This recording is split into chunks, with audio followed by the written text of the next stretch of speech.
दोस्तों आज की मूवी 18+ के लिए है जिसका नाम है यस गॉट यस और इस मूवी का IMDb रेट है 6.1 आउट ऑफ 10। तो मूवी की शुरुआत होती है एलिस नाम की एक लड़की से जो कैथोलिक स्कूल में पढ़ती है जहाँ छोटी छोटी गलती पर भी सजा दी जाती है। एलिस एक मासूम लड़की होती है, ये नई नई चीजों को जानने की क्यूरियोसिटी रखती है। फिर मर्फी नाम के एक टीचर क्लास कर रहा होता है जहाँ कहता है कि शादी से पहले सेक्स करना गॉड के खिलाफ है। तभी एक लड़का कहता है कि क्या होगा अगर हम खुद से सेक्स करें तो, यानी कि मास्टरब्यूशन। तो मर्फी कहता है क्या तुम इससे बच्चा पैदा कर पाओगे? तो एक लड़की कहती है नहीं। फिर मर्फी समझाते हुए कहता है कि शादी से पहले सेक्स हो या मास्टरब्यूशन ये सब गॉड के खिलाफ है। फिर क्लास के बाद एलिस और उसकी फ्रेंड लोरा दोनों बातें करते हैं जहाँ लोरा कहती है ये लंबा चौड़ा भाषण सुन के मैं तंग आ चुकी हूँ। तो इसी बीच एलिस पूछती है कि क्या तुमने बच्चा पैदा करने वाली वीडियो कभी देखी है? तो इसमें लोरा कहती है नहीं, और वो तुम जो टाइटैनिक मूवी का सीन रिवाइंड कर करके देखती हो वो भी पाप है। तो एलिस कहती है अरे नहीं, वो तो मुझे बस क्यूरियोसिटी होती है देखने के लिए। फिर एलिस घर आ जाती है और कुछ खाते हुए AOL चैट खोल के बैठ जाती है। जिसको नहीं पता ये AOL चैट क्या होता है, ये एक फेसबुक मैसेंजर से पहले यूज किया जाने वाला चैट था। तभी उसे harrychess1956@aol.com के नाम से एक मेल आता है जहाँ वो एडल्ट इमेज सेंड करता है। इसे देखते ही एलिस मेल को क्लोज कर देती है, लेकिन उसे फिर से देखने की क्यूरियोसिटी जगती है और वो यहाँ वहाँ देखते हुए फिर मेल ओपन करती है और स्क्रॉल डाउन करके सारे इमेजेस देखने लगती है। तभी उस इंसान का मैसेज आता है ASL। एलिस को इसका मतलब नहीं पता था, इसलिए वो इसका मतलब पूछती है। फिर रिप्लाई आता है एज सेक्स लोकेशन। थोड़ा सोचकर एलिस रिप्लाई करती है। फिर उस इंसान पूछता है क्या तुम खुद को छूती हो? ये मैसेज देखकर वो अपनी स्कर्ट के अंदर हाथ डालकर छूने लगती है। उसे कुछ अजीब से महसूस होता है। तभी उसकी माँ उसे डिनर के लिए बुलाती है और वो फटाफट स्क्रीन ऑफ कर देती है और चली जाती है। अगले दिन वो अपनी फैमिली के साथ ब्रेकफास्ट करके स्कूल के लिए निकल जाती है। लंच का समय हो चुका था, इसलिए एलिस और लोरा लंच करने कैंटीन में आते हैं। इस दौरान वहाँ बेथ नाम की एक लड़की आती है और एलिस से कहती है कि तुमने लोरा के पार्टी में वेथ के साथ सेलेटोस किया। इसे सुनकर लोरा भी शॉक हो जाती है, लेकिन एलिस कहती है अरे नहीं, मैंने कुछ भी नहीं किया, मुझे तो इसका मतलब भी नहीं पता। फिर लोरा कहती है ये बात छोड़ो, पार्टी बहुत मज़ा था, पर तुम पार्टी पर आई क्यों नहीं? तो इसमें बेथ कहती है कि वो स्कूल की तरफ से किसी ट्रिप पर गई थी और इतना कहकर वो चली जाती है। फिर एलिस टेबल पर रखे चॉकलेट के ऊपर वाला कवर निकाल कर चाटने लगती है। ये देखकर वहाँ बैठे लड़के गलत मतलब निकाल कर हंसने लगते हैं। एलिस उन्हें गुस्से से देखती है और वहाँ से उठकर चली जाती है, लेकिन तभी उसके सामने वेथ और हेदर आते हैं और एंग्री लुक्स देते हुए फालतू कहकर चले जाते हैं। एलिस को उस AOL चैट के कारण गिल था, इसलिए वो लोरा और बाकी लोग के साथ स्कूल ट्रिप पर जाने को मान जाती है और अगले दिन वो सब ट्रिप्स के लिए निकल जाते हैं। वहाँ पहुँचते ही एलिस क्रिस को देखती है और उसकी ओर अट्रैक्ट हो जाती है। फिर लोरा से पूछती है वो कौन है? लोरा कहती है तुम्हें नहीं पता, उसका नाम क्रिस है, वो फुटबॉल का कैप्टन है, वो स्कूल का एक स्टार है। तभी नीना नाम की एक लड़की वहाँ आती है जो कि टीम लीडर होती है। वो कहती है कि सारे लोग अपने अपने घड़ी और फ़ोन मुझे दे दे, मैं वापस जाने के समय सबको लौटा दूंगी। इतने में एलिस घड़ी तो दे देती है मगर फ़ोन को छुपाकर अपने पास रख लेती है। अब सारे लोग हॉल में आते हैं। यहाँ मर्फी सभी लोगों को छोटे छोटे ग्रुप में डिवाइड कर देता है। एलिस के ग्रुप में ग्रुप लीडर क्रिस होता है, इसलिए एलिस खुश हो जाती है। फिर मर्फी अनाउंस करता है कि यहाँ सबका होना भी गॉड का प्लान है, गॉड के मर्जी के खिलाफ कुछ भी नहीं होता। ये ट्रिप्स तुम्हारे लिए बेहतरीन ट्रिप्स होगी, इससे तुम्हारे लाइफ में बहुत हेल्प मिलेगी। ये कहकर वो सबको एक एक फॉर्म दे देता है जहाँ बहुत सारे फीलिंग्स लिखा होता है और कहता है कि लास्ट ईयर से अभी तक जितना भी फीलिंग्स फील किया है उसे सर्कल कर दो। यहाँ पर एलिस गलती से टर्न ऑन को सर्कल कर देती है और फिर मिटाने लगती है, लेकिन समय खत्म हो चुका था इसलिए वो उसको काट देती है। फिर इसके बाद नीना सारे लोगों के सामने उसका कुछ इमोशनल बातें शेयर करती है और वहाँ बैठे सारे लोग इमोशनल हो जाते हैं। रात में एलिस अपने फ़ोन में गेम खेल रही होती है, तभी उसका फ़ोन वाइब्रेट करने लगता है। वो कुछ समय के लिए तो सोचती है, लेकिन उससे रहा नहीं जाता और फ़ोन को अपने दोनों पाँव के बीच में रख देती है और इस बार भी उसे बहुत अजीब सी महसूस होती है। फिर अगले सुबह उनके ग्रुप जंगल की ओर चलते हैं। यहाँ पर एक लड़की किसी चीज़ से टकरा कर गिरने वाली होती है, तो क्रिस उसे संभाल लेता है। ये देखकर एलिस के दिमाग में भी एक आइडिया आता है और वो भी गिरने की एक्टिंग करती है। फिर क्रिस इसे देखकर एलिस को अपने गोद में उठा लेता है और डॉक्टर के वहाँ ले जाता है। इससे एलिस मन ही मन खुश होती है और मुस्कुराती है और अगले सीन में एलिस को अपने रूम में दिखाता है। तभी नीना भी एलिस के रूम में आती है, मगर उसी समय एलिस का फ़ोन वाइब्रेट करने लगता है। ये देखकर नीना गुस्सा हो जाती है और कहती है कि तुमने मुझसे झूठ कहा। फिर एलिस की कंप्लेंट सीधे मर्फी को कर देती है। अब मर्फी एलिस को बुलाता है और कहता है कि हम लोग यहाँ पर लाइफ को चेंज करने आए हैं और कुछ हासिल करने आए हैं। रूल तोड़ने के कारण एलिस को पूरा कैंप क्लीन करने की सज़ा दिया जाता है। फिर एलिस कैंप को क्लीन करने लग जाती है।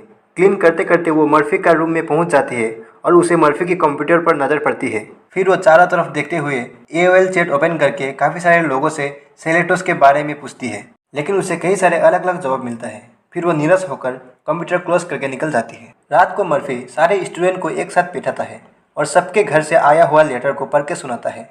लेटर्स को सुनकर सारे स्टूडेंट इमोशनल हो जाते हैं। फिर अगले सुबह क्रिस और उसका ग्रुप मिलकर मीटिंग करते हैं, जहाँ क्रिस कहता है कि हर इंसान के अंदर कुछ ना कुछ गिल्ट फील होता है और अगर तुम अपने गिल्ट किसी के साथ शेयर करोगे तो तुमको हल्का फील होगा। तो इसमें एक लड़का अपना फीलिंग शेयर करते हुए कहता है कि पिछले हफ्ते मेरा ब्रेकअप हुआ है, पर यह बात मैंने किसी को नहीं बताई, लेकिन मैं अंदर से बहुत दुखी में हूँ। फिर एक लड़की कहती है कि कुछ दिन पहले मेरी नानी माँ गुजर गई, मगर मैं उन्हें अंतिम में एक बार भी देख नहीं पाई। फिर बारी आती है एलिस की, पर उसके पास कहने के लिए कोई कहानी नहीं थी, लेकिन वो दिखावट के लिए कहती है कि उसके पास एक कुत्ता था और उसका मौत हो गया और पता चला कि उसकी पड़ोसियों ने ही जहर देकर कुत्ते को मार दिया था। फिर अगले सीन में सब लोग खाना खा रहे होते हैं, तभी वहाँ मर्फी आ जाता है और पूछता है कि किसने मेरे कंप्यूटर पर एडल्ट चैट किया है, पर कोई जवाब नहीं देता। मर्फी कहता है कि यह सब कुछ किसने किया मुझे तो नहीं पता, लेकिन याद रखना ये सारे करतूत ऊपर से भगवान देख रहे हैं। यहाँ एलिस डर जाती है लेकिन चुप रहती है। अगले सीन में मर्फी एलिस को बुलाता है और पूछता है तुम्हारा भगवान से लगाव कैसा है।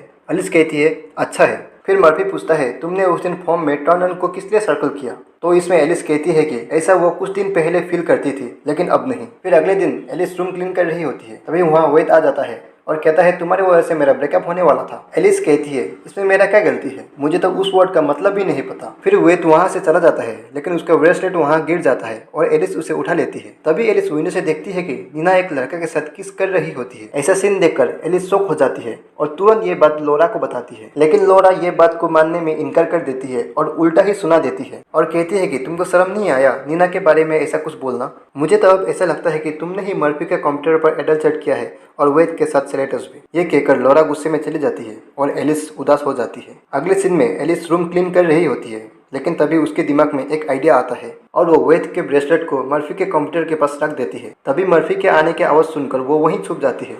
फिर मर्फी अपने कंप्यूटर को ओपन करता है और एडल्ट वीडियो प्ले करके हिलाने लगता है। एलिस ये देख के अपनी आंखें बंद कर लेती है। अगले सीन में एलिस जंगल की ओर जा रही होती है, तभी क्रिस वहाँ आता है और एलिस के उदास चेहरे को देखकर वो दोनों साथ बैठकर बात करते हैं। तभी एलिस अचानक क्रिस को किस करती है और क्रिस भी एक बार के लिए किस करता है, पर उससे दूर हो जाता है और कहता है कि ये तुम क्या कर रही हो, ये सब गॉड के खिलाफ है, और वहाँ से चला जाता है। एलिस फिर से उदास हो जाती है। अगले सीन में रात को जब सब लोग प्रेयर्स कर रहे होते हैं, तभी चुपके से एलिस वहाँ से निकल जाती है और वहीं पास के एक बार पर जाती है।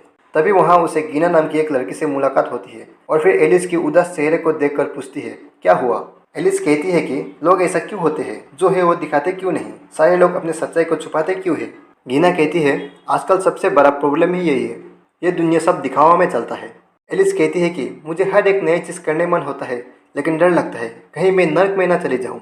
फिर गीना कहती है ऐसा कुछ नहीं होता, मैं भी पहले एक स्ट्रिक्ट कैथलिक स्कूल में पढ़ती थी और मुझे भी ऐसा ही लगता था। फिर कुछ बात करने के बाद एलिस की मूड अच्छी हो जाती है और गीना कहती है चलो मैं तुमको घर छोड़ देती हूँ। निकलने से पहले एलिस पूछती है ये सैलेड टॉसिंग का मतलब क्या होता है। ये सुनकर गीना हंसने लगती है और कहती है सेक्स करने का पहला स्टेप। ये बात सुनकर एलिस शॉक हो जाती है और वापस रूम में आ जाती है। अगले सुबह सब लोग ब्रेकफास्ट कर रहे होते हैं, तभी मर्फी आकर वेद को अंदर बुलाता है। तभी लोरा एलिस के पास आती है और पिछले दिन के लिए सॉरी कहती है। फिर कहती है क्या तुमको पता है वेद एक गे है। एलिस कहती है पर उसका तो गर्लफ्रेंड है। फिर लोरा कहती है हाँ, लेकिन उसने अभी तक किस भी नहीं किया, इसी बात को छुपाने के लिए ही तुम्हारे साथ सेलेडोस की ऑफर फैलाया था।